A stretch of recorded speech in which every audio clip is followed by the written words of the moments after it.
नमस्कार, स्वागत है आप सभी का। लोकतंत्र देख रहे हैं आप, मैं हूं आपके साथ रेशु त्यागी। 2 चरणों के चुनाव के बाद अब तीसरे चरण की बारी है। तीसरे चरण से पहले मंगलवार को पीएम मोदी ने तीसरे फेज वाले एनडीए उम्मीदवारों को चिट्ठी लिखी है।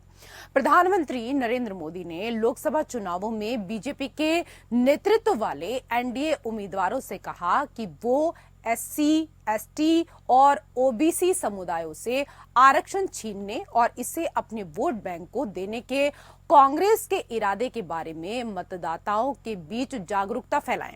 वहीं उत्तर प्रदेश में भी तीसरे चरण के लिए चुनावी जंग तेज हो गई है। 2 चरणों में सुस्त मतदान के बाद अब तीसरे चरण में 10 संसदीय सीटों पर चुनाव होना है। तीसरे फेज के लिए 7 मई को वोटिंग है।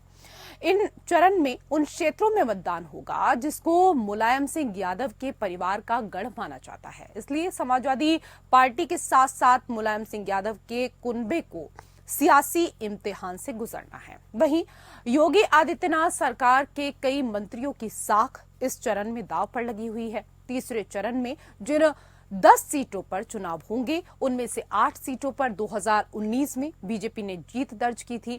अब इसी आंकड़े को बदलने के लिए सपा और कांग्रेस बेचैन हैं। तो वहीं बीजेपी गठबंधन सभी 10 सीटों पर कब्जे की रणनीति पर कार्य कर रहा है।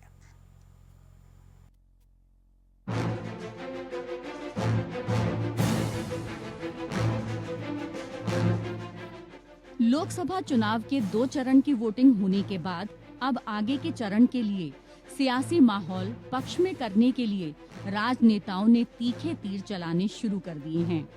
जनता का साथ हासिल करने के लिए एक दूसरे दल और नेता पर हमलावर होने लगे हैं। सभी दलों के नेता जनसभा कर विपक्ष पर सियासी तीर छोड़ रहे हैं। वहीं तीसरे चरण से पहले मंगलवार को पीएम मोदी ने तीसरे फेज वाले एनडीए उम्मीदवारों को चिट्ठी लिखी है। प्रधानमंत्री मोदी ने लोकसभा चुनावों में बीजेपी के नेतृत्व वाले एनडीए उम्मीदवारों से कहा है कि वे अपनी एससी, एसटी और ओबीसी समुदायों से आरक्षण छीनने और इसे अपने वोट बैंक को देने के कांग्रेस के इरादे के बारे में मतदाताओं के बीच जागरूकता फैलाएं। तीसरे चरण के उम्मीदवारों को लिखे एक व्यक्तिगत पत्र में पीएम मोदी ने कांग्रेस और उसके सहयोगियों पर विभाजनकारी और भेदभावपूर्ण इरादे रखने का आरोप लगाया। उत्तर प्रदेश में तीसरे चरण में 10 संसदीय सीटों पर चुनाव होने हैं। इसमें संभल, हाथरस, आगरा, फतेहपुर सीकरी, फिरोजाबाद, मैनपुरी और एटा सीट, बदायूं, आंवला और बरेली सीट पर प्रत्याशियों की किस्मत का फैसला होना है। तीसरे फेज के लिए 7 मई को वोटिंग है। इस चरण में उन क्षेत्रों में मतदान होगा जिसको मुलायम सिंह यादव के परिवार का गढ़ माना जाता है। इसीलिए समाजवादी पार्टी के साथ साथ मुलायम सिंह यादव के कुनबे को सियासी इम्तिहान से गुजरना है। सैफई परिवार से 3 नेताओं के साथ साथ बीजेपी के दिग्गज नेता रहे कल्याण सिंह के बेटे राजवीर सिंह को अग्नि परीक्षा देनी है। 2019 में इन 10 लोकसभा सीटों में से विपक्ष सिर्फ 1 सीट ही जीत सकी थी और बीजेपी 9 सीटें जीतने में कामयाब रही थी। खास बात यह है कि योगी आदित्यनाथ सरकार के कई मंत्रियों की साख इस चरण में दांव पर लगी हुई है। सरकार के 3 मंत्री इस बार चुनाव लड़ रहे हैं। इनमें से 1-2 का टेस्ट इसी चरण में होने वाला है। इस चरण में एक केंद्रीय मंत्री भी चुनाव मैदान में हैं। तीसरे चरण के दौरान योगी सरकार के मंत्री जयवीर सिंह का सबसे बड़ा टेस्ट होने वाला है। जयवीर सिंह इस बार समाजवादी पार्टी के गढ़ मैनपुरी से चुनाव लड़ रहे हैं और उनका मुकाबला अखिलेश यादव की पत्नी डिम्पल यादव से है। वहीं आगरा में मौजूदा सांसद और केंद्रीय मंत्री एसपी सिंह बघेल की सीट पर भी इसी चरण में चुनाव हैं। योगी सरकार के एक और मंत्री अनूप वाल्मीकि को बीजेपी ने हाथरस सीट से अपना उम्मीदवार बनाया है। वहीं यूपी में लगातार दूसरे चरण में हुए कम मतदान को राजनीतिक विश्लेषक कई मायनों से देख रहे हैं। उनका कहना है कि इस चरण में बीजेपी को नुकसान हो सकता है। जानकारों की माने तो बीजेपी इस बार जनता के मुद्दों से हटकर अन्य मुद्दों पर जोर दे रही है, जबकि आम जनता महंगाई, बेरोजगारी समेत तमाम मुद्दों को लेकर सरकार से नाराज है। विपक्ष बहुत हद तक जनता के मुद्दों को उठाने की कोशिश कर रहा है। इसमें इंडिया गठबंधन कामयाब होता भी नजर आ रहा है।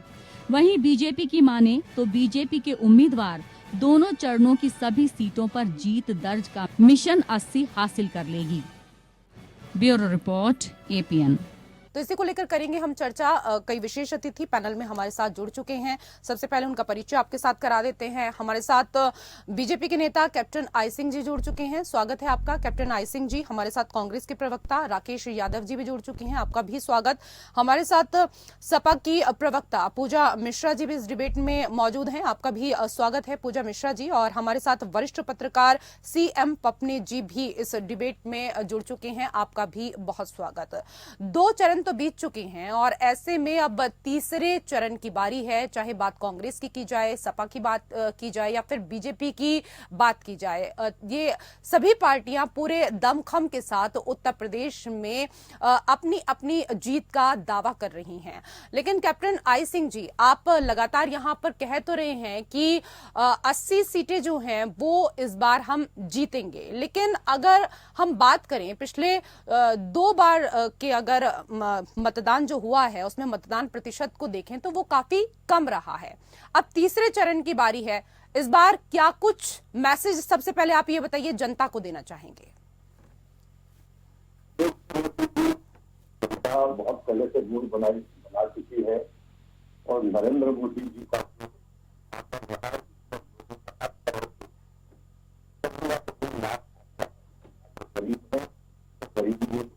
कार्ड बनाया गया है, राशन भी मिल रहा है, आयुष्मान भारत के कार्ड बनाए गए हैं।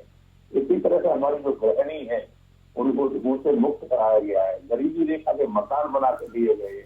सर मैं बीजेपी की उपलब्धियों की बात नहीं आपसे यहाँ पर कर रही हूँ। जो मतदान प्रतिशत कम हुआ है, तीसरे चरण में जनता ज्यादा से ज्यादा वोट डाले, अपने मत का इस्तेमाल करे, उसके लिए आप क्या कहना चाहेंगे? बिल्कुल, जनता को ज्यादा से ज्यादा अपने मत का अधिकार करना चाहिए। ये आपके पास ये बहुत बड़ा एक कागज है, संविधान की दी हुई कागज है, मगर लोग शायद कहीं ना कहीं अपने मत अधिकार का प्रयोग न करके छुट्टी के दिन छुट्टियां मनाने निकल जाते हैं या घर में रह जाते हैं। तो उनको सोचना चाहिए कि आप अपनी कागज को जरूर दिखाएं। अगर मैं इतना कहना चाहता हूँ, हमारी वोटिंग में कहीं कोई कमी नहीं आई है। ये पहले दोनों चरणों में माननीय प्रधानमंत्री नरेंद्र मोदी जी सेंचुरी क्रॉस कर चुके हैं। ये तो वो लोग परेशान हैं जिनके खाते भी नहीं खुले हैं। हमें कतई ही दिक्कत है, हम सेंचुरी क्रॉस कर चुके हैं दो चरणों में, और तीसरे में आप देखो फिर आगे हम कहा जा रहे। तो हम बिल्कुल निश्चित रूप में, क्योंकि मुझे आम लोगों पे जनता पे विश्वास है। हमने जिस तरह से अपने कार्य किए हैं, जनता के हित में कार्य किए हैं, जनता का हमने शोषण नहीं किया है, जनता की हमने ये देखा है कि इनको मूलभूत सुविधाएं कहाँ कौन सी जरूरत है, उसी को हम लेके आए हैं। उनके कंधे से कंधा मिला के कह रहे, जिस तरह से हमने कोरोना काल में इनके जो है ना अथक प्रयास करके 9 महीने बना के अपने देश को बचाया था। मगर कांग्रेस पार्टी और समाजवादी पार्टी, आम आदमी पार्टी, ये वहां भी राजनीति कह रहे थे ये तो बीजेपी की वैक्सीन है, मोदी वैक्सीन है, मगर उसी वैक्सीन को लगवा कर ये खुद लोग बचे हैं। तो इन लोगों का काम है कि कहीं ना कहीं जनता को गुमराह करना, जैसे आजकल कर रहे, कह रहे हैं कि संविधान खत्म हो जाएगा। ठीक है, ये आपको कह रहे हैं कि आप जनता को गुमराह कर रहे हैं, आप इनको कह रहे हैं कि ये लोग जनता को गुमराह कर रहे हैं, लेकिन इस देश की जो जनता है सर, वो इतनी भोली भाली नहीं है कि उनको ऐसे ही कोई गुमराह करने का कार्य करेगा। मैं वापस से आपके पास आऊंगी, लेकिन CM पपने जी, 2019 में इन 10 लोकसभा सीटों में से विपक्ष सिर्फ 2 सीट ही जीत सका था और बीजेपी 8 सीटें जीतने में कामयाब रही थी। लेकिन इस बार की स्थिति को किस तरीके से आप देख रहे हैं इन 10 सीटों पर? हाँ, आपका सवाल बिल्कुल सटीक है। एक्चुअली उत्तर प्रदेश के जिस तरीके से अपना तीसरे चरण में जो अपना मतदान होना है 10 सीटों पर, जैसा सबसे पहले तो हम ये देखते हैं कि अपने 10 सीटों पर अपना देखिए कम से कम 100 अपना कैंडिडेटों का अपना जो है अपना भाग्य का फैसला होना है एक्चुअली। तो इसमें जिस तरीके से 2019 के परिप्रेक्ष्य में आपने बात की है, तो इसमें जो अपना मुख्य रूप से अगर हम देखते हैं, वहां पर सिर्फ मैनपुरी सीट पर अपना मुलायम सिंह यादव जो कि उनका एक गढ़ रहा है, एक्चुअली बात यह है, तो उन्होंने अपने एक जीत हासिल की थी और बाकी पर जो है सारा लगभग अपना बीजेपी और उसके जो सहयोगी दल से अपना वही अपना उन्हें जीत हासिल की थी, अच्छी बात है, और आज काफी अच्छी जीत वहां पर हासिल हुई थी एक्चुअली। लेकिन एक्चुअली अगर हम एक धरातल पर जाकर अगर हम अपना रेशू जी अगर हम ये देखते हैं तो यहाँ पर ये जिस तरीके से अपना हम देखते हैं कि रोहिलखंड और अपना ब्रज क्षेत्र की जो अपना 10 सीटों पर अपना चुनाव होता है अपना जो है अपना 7 तारीख को, तो ये एक्चुअली मूल रूप से अगर हम देखते हैं तो ये यादव का गढ़ रहा है, एक्चुअली बात ये है। लेकिन उसके बावजूद 2019 का जो आपने जिक्र किया है, वाकई यहाँ पर जो है बीजेपी ने जिस तरीके से पूरा कारनामा किया था, तो वाकई वो अपने एक देखने लायक था। सिर्फ अपना मुलायम सिंह यादव भी अपना जो है अपने सीट वहां पर बचा पाए थे, अच्छी बात है। तो इस बार के परिप्रेक्ष्य में जिस तरीके से भी आपने शुरुआती दौर पर अपना जिक्र भी किया है कि अपना वोटिंग परसेंट काफी कम हुआ है, अच्छी बात है, तो क्या अपना ये रोहिलखंड में और जो ब्रज का क्षेत्र है, क्या यहाँ इस बार भी क्या वोटिंग परसेंट जिस तरह पूरे देश में इस वक्त जो अपना पूरा वोटिंग परसेंट पे हल्ला गुल्ला हो रहा है, इसलिए बात यह है। और हम ये भी देख रहे हैं कि अपने अभी तीसरे चरण के लिए अपना मोदी जी भी काफी धुआंधार प्रचार अपना करने में जुटे हैं, राहुल गांधी अपना जब प्रचार में जुटे हैं एक्चुअली। तो क्या इसका जो अपना जो चरण पहले मतदान के हो चुके हैं, जो वोटिंग परसेंट कम हुआ है, तो क्या तीसरे चरण में ये हम क्या ये कुछ सुधरेगा या क्या होगा या बिल्कुल स्थिति यथावत रहेगी, ये देखने वाली बात होगी। ठीक है। पूजा मिश्रा जी, यादवों के गढ़ से भी केवल 2 ही सीटें 2019 में आप लोग निकाल पाए थे। इस बार तो 5 यादवों को आपने अपना उम्मीदवार घोषित किया है। मुलायम परिवार के कुनबे के हैं 5 यादव। इस बार क्या स्थिति देख रहे हैं आप अपने?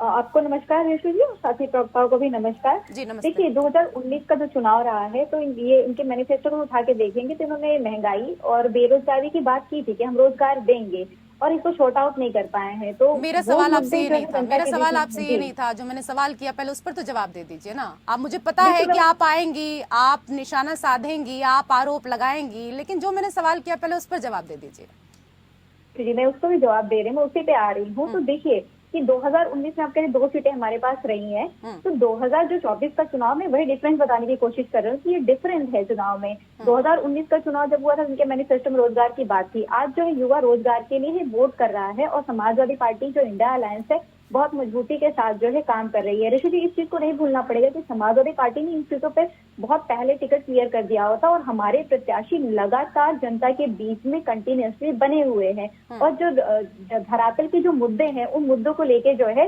लगातार जो है कार्यरत हैं और मुद्दे को ही उठा रहे हैं। अगर आप उठा के भी देखेंगे तो माननीय राष्ट्रीय अध्यक्ष का कभी ठीक है, आप कह रही हैं कि बहुत पहले आप लोगों ने प्रचार शुरू कर दिया था, लेकिन देखिए पहले चरण में तो आप कहीं नजर नहीं आए। पहले चरण में हाँ आप जरूर नजर आए, हमें भी याद है गाजियाबाद में राहुल गांधी और अखिलेश यादव ने संयुक्त प्रेस कॉन्फ्रेंस जरूर की थी, लेकिन ना कोई रैली ना कोई बड़ी जनसभा पहले चरण में नजर आई। तो इस बात को तो आप कम से कम मत कहिए, लेकिन हाँ दूसरे चरण में आप काफी एक्टिव नजर आ रहे हैं और उस बात को हम बता भी रहे हैं और दर्शक भी तमाम यहां पर देख रहे हैं। मैं वापस से आऊंगी, लेकिन राकेश यादव जी, तीसरे चरण से पहले मंगलवार को पीएम मोदी ने तीसरे फेज वाले एनडीए उम्मीदवारों को चिट्ठी लिखी है। प्रधानमंत्री नरेंद्र मोदी ने लोकसभा चुनावों में बीजेपी के नेतृत्व वाले एनडीए उम्मीदवारों से कहा है कि वो एससी, एसटी और ओबीसी समुदायों से आरक्षण छीनने और इसे अपने वोट बैंक को देने के कांग्रेस के इरादे के बारे में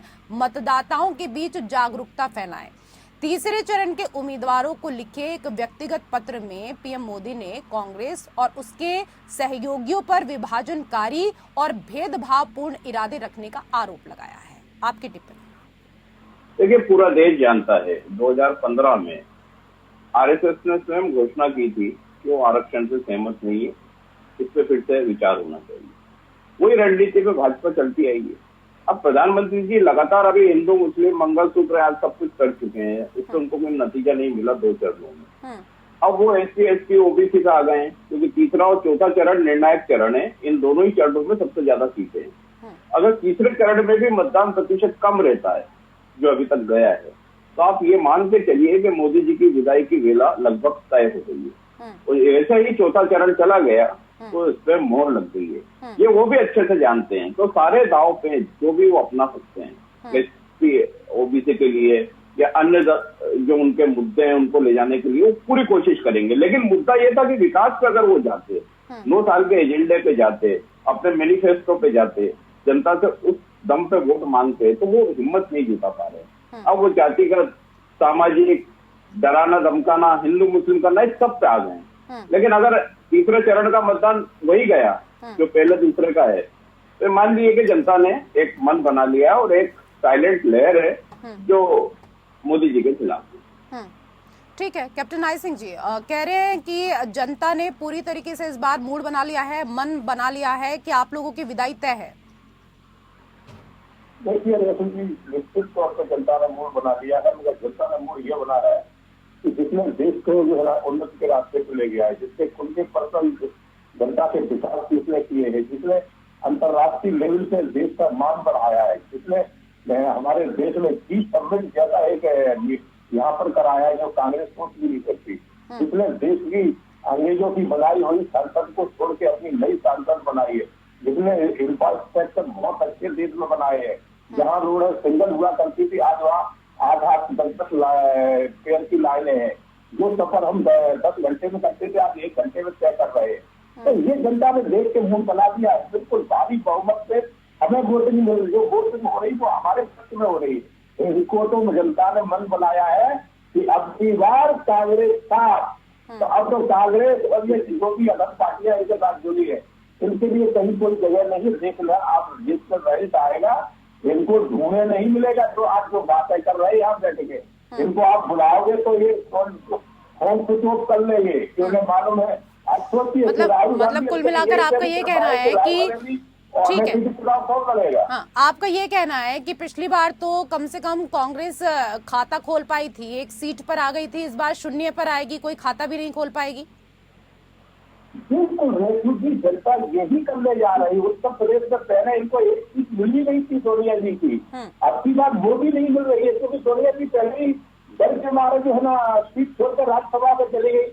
अगर उनको डर नहीं होता तो वो राज्यसभा से कभी नहीं जाती। ठीक है, मैं जवाब ले लेती हूँ। राकेश यादव जी, पिछली बार तो एक सीट मिल गई थी, सोनिया गांधी जी जीत गई थी, लेकिन इस बार तो सोनिया गांधी भी चुनावी मैदान में नहीं है और उस सीट से अभी तक प्रियंका लड़ेंगी, राहुल लड़ेंगे या कोई और लड़ेगा, अभी तक उम्मीदवार भी तय नहीं हो पाया है। ये कह रहे हैं पिछली बार तो खाता खुल गया था, इस बार तो खाता भी नहीं खुल पाएगा। देखिए, मुंगेरी लाल के सपने देखने से देश में किसी को मना ही नहीं है। अगर इतने कॉन्फिडेंट इनके प्रधानमंत्री होते तो मुद्दे की बात पे चुनाव लड़ते। ये तो प्रवक्ता हैं, ये तो सिर्फ महिमा मंडन कर रहे हैं जो इनका दायित्व है, लेकिन देश का जो नेतृत्व कर रहे हैं वो खुद घबराए घूम रहे हैं। वो खुद ही इतने झल्लाए हुए हैं कि उनको समझ में नहीं आ रहा है कि देश की जनता को क्या संबोधित करें, क्या बताएं, क्या ना बताएं। वो खुद जातिवाद, धर्म के आधार पर वो राजनीति करने आ गए हैं। चुनाव आयोग ने तक उनको नोटिस दे रखा है। तो देश का प्रधानमंत्री जब इस स्तर पर उतरते हैं तो ये बहुत स्पष्ट हो जाता है कि जनादेश किधर जा रहा है। नोटिस तो इसमें घबराने की कोई बात नहीं है। 2004 में भी इंडिया शाइनिंग ऐसे ही गया था, अटल जी की सरकार थी, वो जोर शोर से ये सब कुछ जो अभी हम देख रहे हैं उस समय भी देखा था। और साइलेंट लेयर से कांग्रेस सत्ता में 2004 में आई थी, वो जो 2 बार रिपीट हुई, 2013 तक रही थी। चलिए ठीक है, आपको मोदी जी का नोटिस याद है, आपको राहुल गांधी को भी नोटिस भेजा गया है, उस बात को भी जरा बताना चाहिए। मैं आऊंगी वापस आपके पास, लेकिन मैं बोल रहा हूँ ना, वो मैं मना नहीं कर रहा हूँ, लेकिन दोनों सब्जेक्ट अलग है कि नोटिस आपको किस आधार पे दिया गया है वो भी पढ़ लीजिए, वो भी बताइए जनता को कि आपने क्या बोला, प्रधानमंत्री जी ने क्या नोटिस दिया और राहुल जी ने क्या बोला, वो नोटिस क्यों दिया। ठीक है, जिस बात को भी कह रहे हैं यहाँ पर राकेश यादव जी, सीएम पपने जी, इस बात में कोई दोहराए नहीं है कि एक समय था जब चुनाव मुद्दों पर लड़ जाते थे, सड़क की बात होती थी, बिजली की बात होती थी, पानी की बात होती थी, महंगाई को लेकर बात होती थी कि किस तरीके से महंगाई कम की जाए, रोजगार को लेकर बात की जाती थी।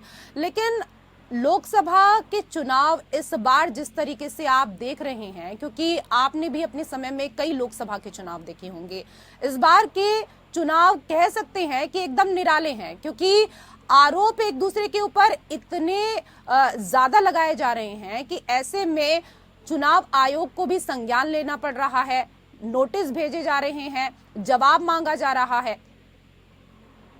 बिल्कुल बिल्कुल। देखिए, चुनाव सर आपसे सवाल नहीं है, सीएम पपने जी से जी आपने सवाल किया है। दरअसल बिल्कुल ये हमारे एक राष्ट्रीय परिप्रेक्ष्य में अगर हम कहें या जन सरोकारों से संबंधित अगर हम कहें तो बहुत अच्छा सवाल इस वक्त आपने किया है। दरअसल जिस तरीके से आपने मुद्दों का जो आपने जिक्र किया है, यहाँ पर इस वक्त हम अपना चाहे किसी भी दल के कोई भी अपने मुखिया हो जो कि अपना जो प्रचार प्रसार कर रहे हैं पूरे देश के हर राज्यों में, दरअसल मुद्दों से हम भटक के एक्चुअली अपना चल रहे हैं, चाहे वो कांग्रेस हो, चाहे वो भाजपा हो, चाहे वो अन्य दल हो। एक्चुअली बात ये है, होता क्या है कि जन क्या चाहता है, जन चाहता है कि उनके लिए, उनके सरोकारों के लिए अब तक कितनी क्या बातें हो रही है, क्या क्या अगर ये लोग अगर हमको वोट देते हैं तो अगर ये जीत के आएंगे तो आगे क्या करेंगे। एक्चुअली बात ये है, जिस तरह से विगत अब चुनाव में जब 2014 का चुनाव हुआ था तो किस तरह वायदे किए गए थे, उसका 2019 का जब चुनाव हुए थे तो क्या वायदे किए गए थे। एक्चुअली बात ये है, तो उन्हें वायदों पर ही एक्चुअली इतना भारी भरकम अपना वोटिंग परसेंट गया था और भारी भरकम जीत हासिल हुई थी भाजपा की। एक्चुअली बात, लेकिन यहाँ पर जिस तरीके से अपना पटरी से हम जो मुद्दे हैं उनसे हम पटरी से उतरे हुए हैं, इसलिए बात यह है, तो यहाँ पर जो ये अपना जो मतों का जो जिस तरीके से अपना जो पूरा मतदान का जो अपना पूरा ग्राफ नीचे गिर रहा है, इसलिए बात यह है, तो इसका बहुत बड़ा एक कारण हो सकता है। और दूसरा देखिए, मैं आपको बताऊं कि अभी आपने 2004 का भी जिक्र किया था, 2004 में 1.16 पॉइंट अपना जो है अपना मतदान कम हुआ था और उसमें सरकार बदल गई थी। एक्चुअली बात है, क्योंकि उस टाइम पर जो अपना चल रहा था गुड फीलिंग चल रही थी। एक्चुअली बात है, जो कि अडवाणी जी ने अपना शुरू किया था गुड फीलिंग, तो वो गुड फीलिंग ना होके एक्चुअली बात है कि जनता डाइवर्ट हुई और दोबारा से कांग्रेस की अपने सरकार आई और 10 साल तक में लगातार जो है उनकी सरकार चली। एक्चुअली बात है, तो यहाँ पर जिस तरीके से रेशो जी जिस तरीके से यहाँ पर चर्चा चल रही है, तो यहाँ पर मतलब सर आपका अनुभव ये कहता है कि मतदान प्रतिशत कम होना सरकार के लिए कहीं ना कहीं घाटे का सौदा हो सकता है, सत्ता पलट भी सकती है। बिल्कुल बिल्कुल, दरअसल है क्या कि देखिए, जिस तरीके से अपना अगर हम विगत अपना 2019 के अगर चुनाव की बात करते हैं तो वहां पर ये कहा गया था कि 62% युवाओं की बात होती थी। अच्छी बात यह है, और वाकई युवाओं ने बढ़ चढ़ के वोट दिया, क्योंकि उन्होंने इसलिए वोट दिया था कि उनको रोजगार मिलेगा और बड़ी भारी तादाद में उनको रोजगार मिलेगा।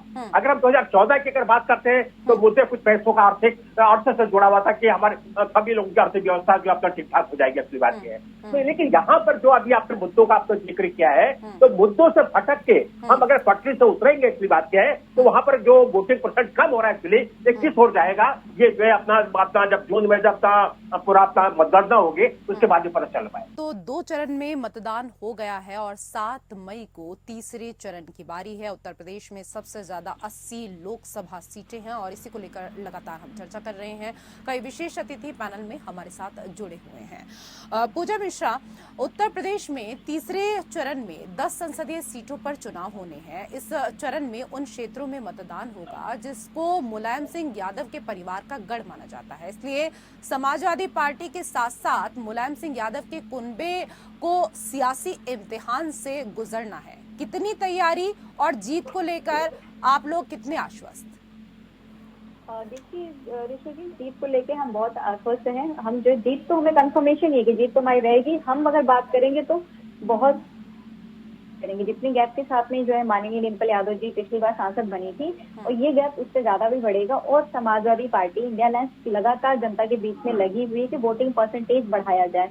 और आप देखिएगा रेशु जी, जो है थर्ड चरण में वोटिंग परसेंटेज भी बढ़ेगा और हम बहुत कुछ क्लियर है कुछ सीटों को लेके, जैसे वो संभल हो गया, हाथरस हो गया, आगरा, आपका मैनपुरी, ईटा, बरेली की, जिसपे हम बिल्कुल पूरी तरीके से जीते हुए हैं। और बस हमें इतना देखना है कि जी पूजा जी आवाज मिल पा रही है आपको? हाँ बिल्कुल आ रही है। आपको आ रही है? जी आपकी आवाज मिल रही है, लेकिन जयवीर सिंह तो कह रहे हैं डिम्पल यादव पर निशाना साधते हुए, उन्होंने कहा कि समाजवादी पार्टी संरक्षक मुलायम सिंह यादव के निधन पर डिम्पल यादव को सहानुभूति मिली थी और सहानुभूति के सहारे उपचुनाव में उन्होंने जीत हासिल कर ली थी, लेकिन अब समय बीत चुका है और डिम्पल यादव को कोई एक वोट देने वाला नहीं है। देखिए कहने के लिए तो लोग कुछ भी कह सकते हैं, पर जो है समाजवादी पार्टी मुद्दों की लड़ाई लड़ रही है और लोगों ने पहले भी जो है क्योंकि मुद्दों की लड़ाई लड़ते रहे, हम लोगों के लिए कार्य किया हुआ, इसलिए जो है माननीय डिम्पल यादव जी को वोट मिले थे। आप कह सकते हैं स्वर्गीय नेताजी के सम्मान में और मिले हुए थे, पर ऐसा नहीं है कि जो है माननीय डिम्पल यादव जी को अब वोट नहीं मिलेंगे। कहने के लोग कह रहे हैं, उनकी घबराहट है, वो जानते हैं कि जो है वहाँ पे समाजवादी पार्टी पूरी तरीके से जीती हुई, वहीं पे की परीक्षा है। तो ऐसा नहीं है कि 1 सीट पे परीक्षा या 2 सीट पे परीक्षा, पूरे 80 की 80 सीटें, 81 सीटें, जहां पे जो है इंडिया अलायंस जितना लड़ रहा है, जहां पे भी लड़ रहा है, वहां सब पे जो है समाजवादी पार्टी इंडिया अलायंस की परीक्षा हो और उस परीक्षा के लिए हम पूरी तरीके से तैयार हैं और लड़ रहे हैं और अच्छा परफॉर्मेंस भी दे रहे हैं। जी ऋषि जी। ठीक है। सीएम पपने जी, इस चरण में अगर हम बात करें तो उन क्षेत्रों में मतदान होगा जिसको मुलायम सिंह यादव के परिवार का गढ़ माना जाता है। सर, मुलायम सिंह यादव के कुनबे का सियासी इम्तिहान भी इस बार देखने को मिलेगा, क्योंकि अगर यहाँ पर बात करें अखिलेश यादव की, तो अखिलेश यादव ने इस बार 5 यादवों को मैदान में उतारा है और इससे एक यहाँ पर ये संकेत भी दिया है कि जिस तरीके से हमेशा यादवों को लेकर उनके ऊपर निशाना साधा जाता था, इस बार ऐसा नहीं होगा। बिल्कुल बिल्कुल, आपने बिल्कुल सही सवाल किया है। जैसे जिस तरीके से अपना इस वक्त अखिलेश यादव ने अपना फूक के जो अपना कदम रखा है, तो और सिर्फ अपना 5 सीटों पर उन्होंने अपने परिवार के ही अपने लोगों को अपना टिकट दिया है और बाकी अन्य जगहों पर जिस तरीके से पहले के जो अपना चुनाव हुए लोकसभा के हमने देखा भी अपनी बात यह है, तो यादव की संख्या 12-12, 13-13, 14-14 तक की अपनी उनकी संख्या रहती थी। और यहाँ पर जो है जिस तरीके से उन्होंने अपना एक कदम पीछे खींचा है की बात यह है, क्योंकि यहाँ पर अगर हम पूरा अगर जिस क्षेत्र में इस वक्त ये अपना चुनाव हो रहा है रुहेलखंड और ब्रज क्षेत्र में, तो अगर टोटल अगर हम पूरा अगर ओबीसी वोटों को अगर हम देखते हैं तो करीब 20% का करीब इनका आंकड़ा है और इसमें कम से कम 9% यादव होते हैं, इसकी बात यह है। तो यहाँ पर जब यादव की लगातार एक अपना क्रम बना रहता था, तो वहां पर बाकी जो ओबीसी के जो अन्य अपने वोट थे वो वहां से छटक के इसलिए बात है कि अपना मुख्य रूप से अपने भाजपा की ओर अपना चले गए थे, इसलिए बात है। तो यहाँ पर जिस तरीके से अपना कोशिश की गई है इसलिए कि यादवों को अपना सीमित उस पर रख के अन्य जो अपना लोग है अपना वर्ग विशेष के उनको जो अपना टिकट दिए गए हैं, इसकी बात यह है। तो यहाँ पर मैं समझता हूँ कि शायद अखिलेश ने थोड़ा सूझबूझ का कदम रखा है, लेकिन दूसरी ओर मायावती ने जिस तरीके से कुछ यादवों को अपना टिकट देके अपना जिस तरीके से अपना एक वर्चस्व अपना लाने की कोशिश की है, तो ये एक देखने वाली बात है। अच्छी बात यह है कि वो कितना प्रभाव उन अपना यादव मतों पर अपना डाल सकती है या ओबीसी मतों पर अपना डाल सकते हैं, इसकी बात यह है। तो यहाँ पर अगर हम देखते हैं कि अपना लड़ाई की दृष्टि से अगर हम अपना देखते हैं, तो यहाँ पर मैं समझता हूँ कि त्रिकोणी जो अपना जो अपना मुकाबला होने जा रहा है, इसकी बात यह है। तो इसमें कौन बाजी मारेगा और किस अनुपात में मारेगा, इसकी बात यह है, ये यहाँ पर देखने और समझने वाली बात है। ठीक है सर, आप मुकाबला उत्तर प्रदेश में त्रिकोणीय कह रहे हैं, लेकिन एक चीज यहाँ पर यह भी देखने वाली है कि कई सीटें अभी भी ऐसी हैं जहां पर सपा और कांग्रेस ने अभी तक अपने उम्मीदवारों का ऐलान नहीं किया है। कई सीटें ऐसी भी हैं जहां पर उम्मीदवारों का ऐलान किया लेकिन वहां से प्रत्याशी बदल दिए गए, एक नहीं उसके बाद दूसरे प्रत्याशी का नाम सामने आया, दूसरे प्रत्याशी को हटा दिया, फिर तीसरे प्रत्याशी को मैदान में उतारा और खुद जिस सीट से अखिलेश यादव चुनाव लड़ रहे हैं उससे पहले उन्होंने अपने भतीजे को वो सीट दी थी। तो कहीं ना कहीं ऐसे में जो कार्यकर्ता होते हैं उनमें भी असमंजस की स्थिति होती है, जो मैदान में उतरे हुए उम्मीदवार होते हैं वो भी परेशान होते हैं कि अब क्या करें। तो इसका भी कहीं ना कहीं खामियाजा तो भुगतना पड़ सकता है। हाँ, दरअसल जिसे खामियाजा की आपने बात की है बिल्कुल अपना ठीक है, क्योंकि जिस तरीके से अपना जो अपना कार्यकर्ता होते हैं दरअसल, तो अगर वो पहले से अपनी रणनीति बनाकर तैयारी पूरी कर लेते हैं, इसलिए बात यह है। लेकिन यहाँ पर जब कैंडिडेट ही अपना डिक्लेयर नहीं हुआ है तो वहां पर थोड़ा असमंजस की अपना भावनाएं रहती है कि लोगों के अंदर, एक्चुअली बात यह है। तो यहाँ पर जो है जिस तरीके से अगर हम कहें कि अगर हम अपना जिस तरह भाजपा के दृष्टिकोण से अगर आप देखते हैं, तो यहाँ पर इन्होंने भाजपा ने भी क्या किया है कि अपने जो उनके जो उत्तर प्रदेश के अंदर जो राज्य मंत्रिमंडल में जो अपने विधायक थे एक्चुअली, तो जिनका थोड़ा बहुत भी अपना प्रभाव था, एक्चुअली बात की है, क्योंकि मैं खास करके रुहेलखंड और ब्रज क्षेत्र की बात कर रहा हूँ एक्चुअली, तो वहां पर जो है उनके क्योंकि कई क्षेत्र ऐसे हैं कि जहां पर उन लोकसभा क्षेत्रों में अपना जो है अपना जहां यादव अपना लोगों का अपना जो गढ़ जहां कहा जाता है, तो एक एक दो सीटें अपना भाजपा के पास भी है, की बात है। तो वहां से जो विधायक जीते हैं, जो अपना मंत्री भी हैं अपना वहां पर जो है, तो जिसमें कि अगर हम अपना जिक्र कर सकते हैं यहाँ पर अपना राजवीर सिंह का अपना हम जिक्र कर सकते हैं कि जो कि अपना कल्याण सिंह जी के पुत्र है, तो उनको एटा से यहाँ पर चुनाव लड़ाया गया है। धर्मपाल जी जो है कैबिनेट मंत्री है, उनको आंवला से चुनाव लड़ाया गया है। देवी रानी मौर्य जो कि उत्तराखंड के अपना गवर्नर में रही जो है, अभी अब विधायक है अपने, उनको फतेहपुर सीकरी से लड़ाया जा रहा है। उसी तरीके से हाथरस की अगर हम लड़ाई अगर आपका देखते हैं, तो वहां पर अनूप वाल्मीकि जो मंत्री है, उनको राजस्व मंत्री, उनको चुनाव लड़ाया जा रहा है, की बात है। तो यहाँ पर इस तरीके से जिस तरीके से अपना भाजपा ने भी जो अपना खेल खेला, मैं समझता हूँ कि यहाँ पर जो अपना इंडिया अलायंस जो है एक्चुअली, तो इन्होंने भी अपना कुछ न कुछ इस तरीके से अपना दांव पे खेलने की कोशिश स्थापित की है कि जिससे कि कम से कम लड़ाई जो है बिल्कुल। और जयवीर सिंह भी चुनावी मैदान में है। कैप्टन आई सिंह जी, तीसरे चरण के दौरान योगी सरकार के मंत्री जयवीर सिंह का सबसे बड़ा कह सकते हैं कि टेस्ट होने वाला है, क्योंकि जयवीर सिंह इस बार समाजवादी पार्टी के गढ़ मैनपुरी से चुनाव लड़ रहे हैं और उनका मुकाबला अखिलेश यादव की पत्नी डिंपल यादव से है। ये क्योंकि जो सीट है वो सपा की गढ़ मानी जाती है, तो इस सीट को लेकर आप किस तरीके की स्थिति अपनी पा रहे हैं? देखिए रेशु जी, डिंपल यादव अभी जो चुनाव जीती थी वो कहीं ना कहीं मुलायम सिंह जी खत्म हुए थे। मुलायम सिंह जी वहां से सांसद थे, तो लोगों के बीच में संवेदना थी, तो ये सिंपैथी कहते हैं, सिंपैथी वोट उनको मिल गया, डिंपल जीत गई थी।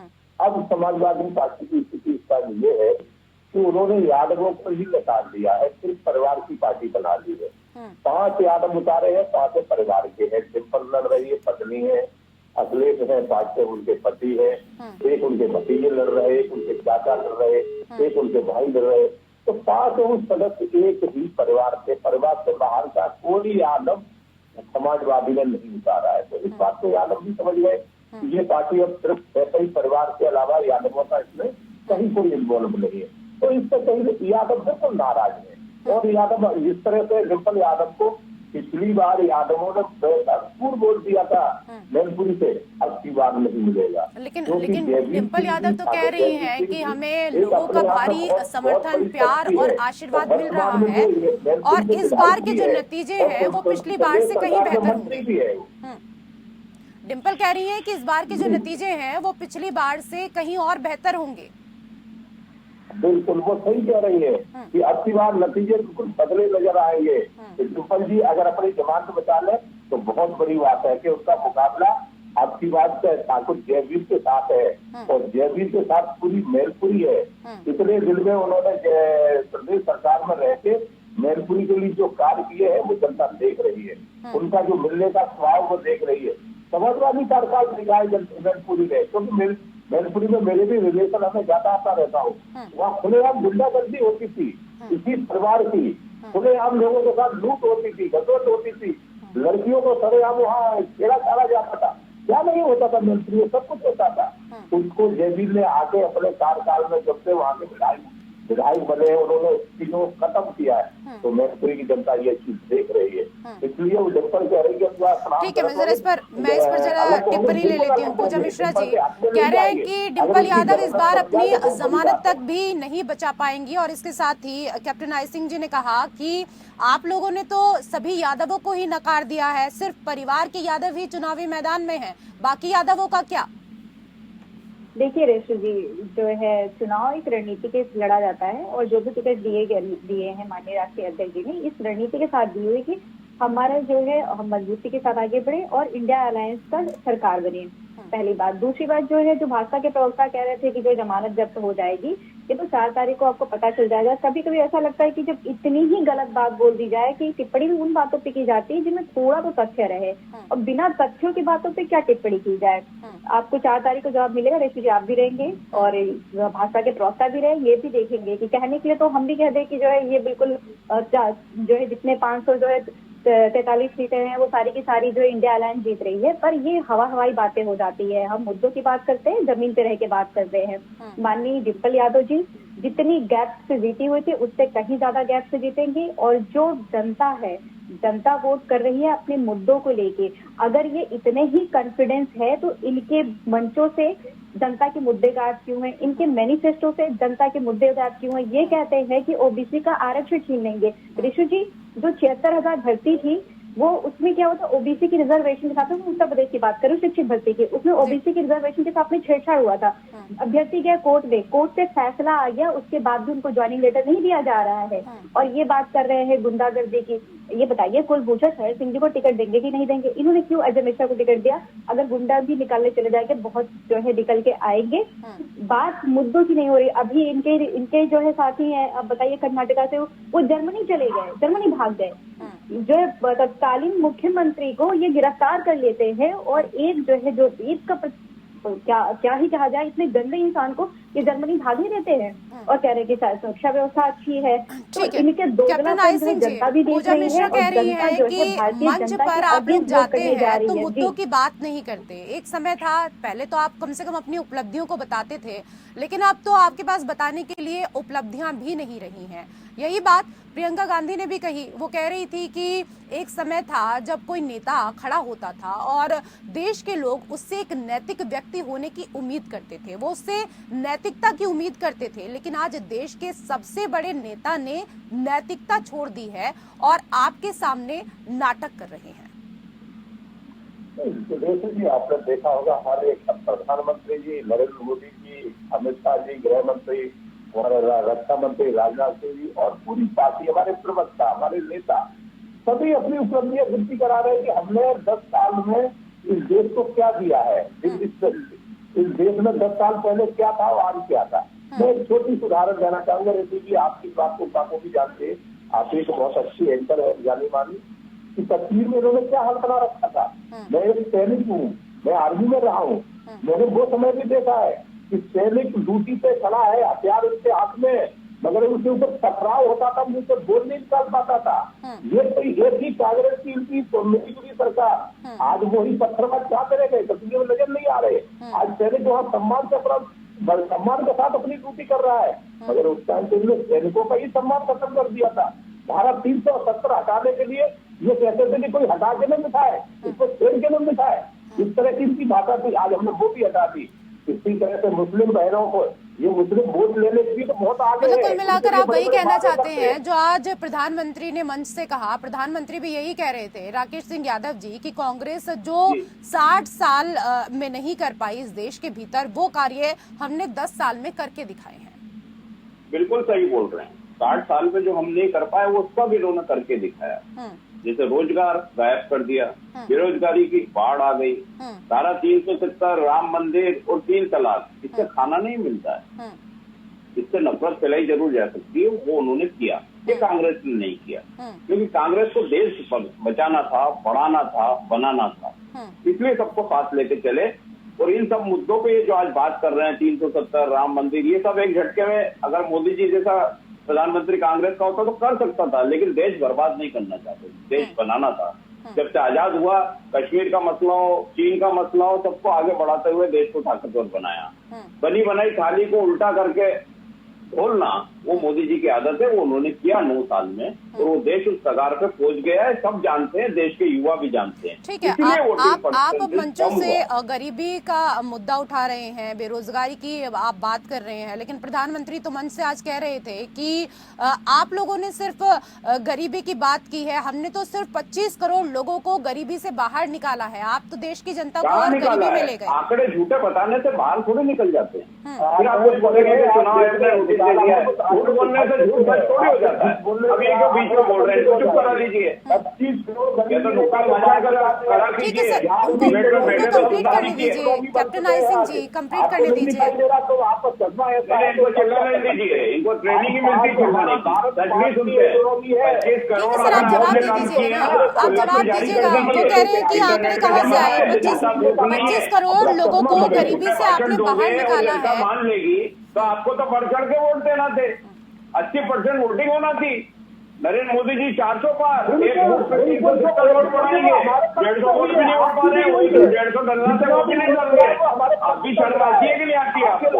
देश ने इतनी स्थिति में ला दिया 2 चरणों में, तीसरा चरण और हकीकत दिखाएगा, उसके बाद तो मानोगे कि आपने देश को घाटे में पहुंचा दिया है, देश को बर्बाद कर दिया है, देश को किसी लायक नहीं छोड़ा है, देश का युवा पूरा समाप्त हो गया है, इसलिए आपको वोट देने घर से नहीं निकल रहा है। अब आया आपकी समझ में?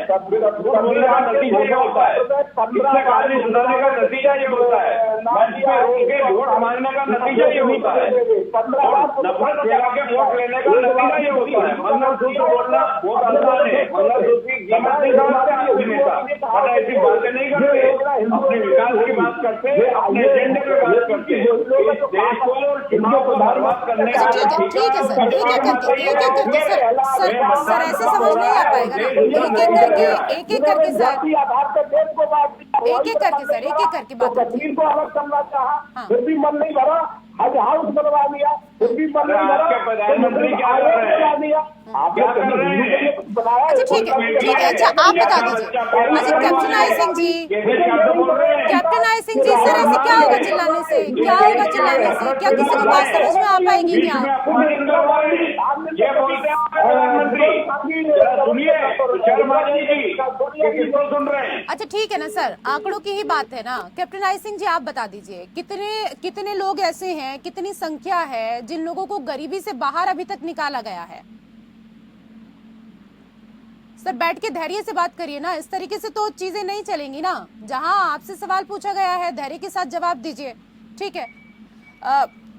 सीएम पपने जी, जिस तरीके से, क्योंकि मैंने पहले भी आपसे सवाल किया कि एक समय था जब उम्मीद थी कि हमारे नेता सच्चाई पर चलेंगे, हालांकि आज देश के जो नेता हैं वो सच्चाई पर नहीं चल रहे और जितना बड़ा हो सकता है मंच पर उतना झूठ जनता के सामने परोस रहे हैं।